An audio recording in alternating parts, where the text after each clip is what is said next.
Halo anak-anak semua, Assalamualaikum warahmatullahi wabarakatuh.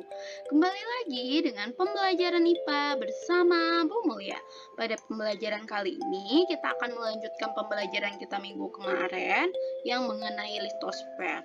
Tetapi di sini kita akan membahas mengenai pergerakan lempeng pada bumi dan nanti kita akan membahas berbagai jenis bencana alam yang terjadi di bumi. Oke, sebelum belajar kita berdoa terlebih dahulu. Berdoa dimulai, berdoa selesai. Oke, ditonton sampai habis ya videonya, jangan di-skip agar nanti menjawab pertanyaannya itu sesuai dengan video yang Ibu berikan. Apabila anak-anak menjawab tidak sesuai dengan video, nanti nilainya akan Ibu kurangi dan akan Ibu suruh ulang kembali mengerjakannya. Kemarin kita telah membahas mengenai struktur padat pada bumi dengan bagian-bagian ada kerak bumi, mantel bumi, dan inti dari bumi tersebut. Berdasarkan struktur bumi, ada dua teori mendasar yang perlu dipelajari. Pertama, teori tektonik lempeng, dan yang kedua, teori gempa bumi dan gunung berapi. Teori tektonik lempeng, berdasarkan teori ini, kerak bumi dan bagian atas dari mantel bumi terbagi menjadi beberapa bagian. Bagian ini disebut dengan lempeng. Lempeng bersifat plastis dan dapat bergerak di lapisan ini. Ketika lempeng bergerak, akan terjadi interaksi saling menjauh dan memisah. Selain itu, lempeng juga bisa saling mendekat hingga terjadi tubrukan. Bila dua lempeng saling menjauh, lempeng tersebut bersifat divergen. Divergen ini akan menyebabkan peristiwa patahan atau retakan. Ketika dua lempeng saling mendekat, maka pergerakan tersebut disebut dengan konvergen. Pergerakan secara konvergen akan mengakibatkan tabrakan antar lempeng. Teori gempa bumi dan gunung berapi. Gempa bumi adalah energi yang terjadi di permukaan bumi akibat pergerakan lempeng. Semakin besar energi yang dilepaskan, maka getaran akan semakin besar dan kerusakan yang terjadi akan semakin parah. Ketika gempa terjadi di dasar laut, gerakan lempeng tersebut akan mendorong air di laut ke atas sehingga timbul gelombang yang besar dan kuat yang biasa disebut dengan tsunami. Gunung berapi. Selain gempa bumi, efek dari pergerakan lempeng adalah terbentuknya gunung berapi. Gunung berapi adalah proses naiknya magma ke permukaan yang menyebabkan erupsi. Terjadi erupsi, magma dan material lainnya dikeluarkan melalui kawah gunung berapi. Untuk gunung api yang ada di seluruh dunia, mereka mempunyai tingkatan status masing-masing. Jadi, kita akan membahas tingkatan status gunung api yang ada di Indonesia. Jadi, tingkatan pertama yaitu normal. Jadi, pada tahap ini, gunung api yang diamati tidak ada perubahan aktivitas secara visual, kelihatannya, seismik, dan kejadian vulkanik dari gunung apinya ini. Tidak ada letusan hingga kurun waktu tertentu. Kegiatan gunung api tidak menunjukkan adanya kelainan atau berada di level dasar. Jadi, ini dalam keadaan yang normal. Kemudian masuk ke tingkatan kedua yaitu waspada nih. Di dalam tahapan ini mulai meningkat aktivitas seismik dan mulai muncul kejadian vulkanik.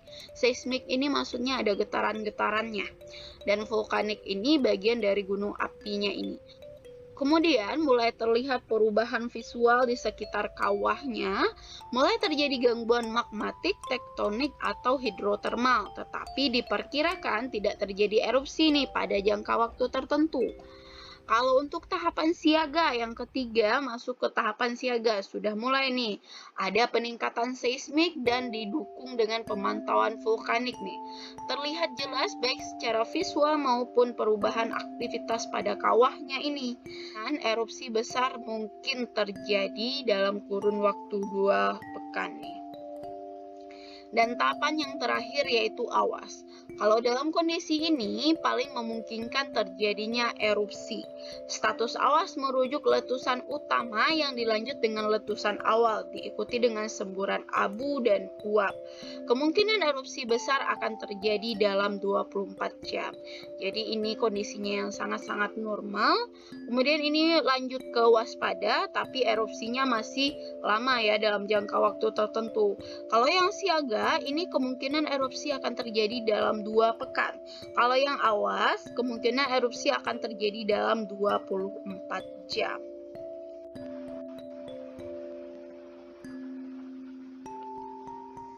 Selain bencana-bencana yang sudah kita bahas oleh pergerakan lempeng, kita akan membahas juga bencana lainnya serta pencegahannya. Di sini, karena kita tinggal di Jakarta dan yang paling sering sekali terjadi bencana banjir, jadi kita akan berfokus pada bencana banjir. Oke, kita akan membahas mengenai pengertian bencana banjir, dampak, dan cara nanti menanggulangi dari bencana banjir tersebut. Banjir pada dasarnya disebabkan oleh 3 hal. Pertama, kegiatan manusia yang berdampak pada perubahan. Kedua, peristiwa alam seperti curah hujan yang sangat tinggi dan kenaikan permukaan air laut. Ketiga, degradasi lingkungan seperti hilangnya tumbuhan penutup tanah, pendangkalan sungai, penyempitan alur sungai, dan sebagainya. Dampak banjir sendiri cukup mengerikan anak-anak yang bisa merusak gedung-gedung, jalan raya, maupun tempat tinggal. Selain itu, banjir juga dapat menimbulkan erosi, bahkan tanah longsor, serta pencemaran lingkungan. Tak hanya itu, kotoran dan binatang yang terbawa air banjir dapat menimbulkan berbagai jenis penyakit seperti diare, infeksi saluran pernafasan, sampai penyakit kulit. Hal yang harus kita lakukan ketika terjebak banjir adalah jangan takut dan panik. Matikan listrik di rumah atau segera hubungi petugas untuk mematikan aliran listrik di wilayah yang sedang terkena bencana. Sementara itu, jangan menyentuh kabel listrik dan jauhi sumber listrik.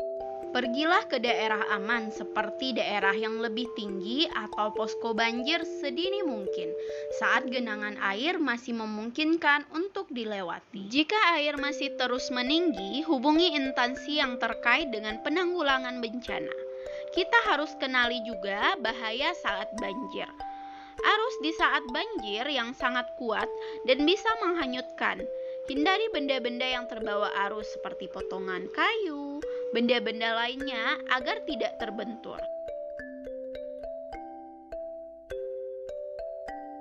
Waspadalah dengan bahaya listrik yang diakibatkan oleh putusnya kabel atau terkelupasnya kabel dan juga diakibatkan runtuhnya tiang listrik.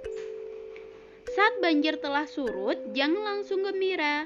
Masih banyak yang harus dilakukan agar bisa kembali ke rumah dengan aman. Di antaranya, membersihkan rumah dengan desinfektan untuk menghindari kuman. Keringkan dengan sempurna peralatan listrik seperti saklar, stop kontak, dan kabel-kabel yang sempat terendam banjir sebelum digunakan kembali. Bersihkan tempat penyimpanan air, bersihkan dapur dan peralatannya dengan baik dan hati-hati. Gunakanlah sepatu boots dan sarung tangan di saat membersihkannya. Setelah membersihkan rumah dan sekitarnya, hindari bermain-main di area yang sedang dibersihkan. Yang paling penting, jangan lupa menjaga keseimbangan lingkungan dengan menanam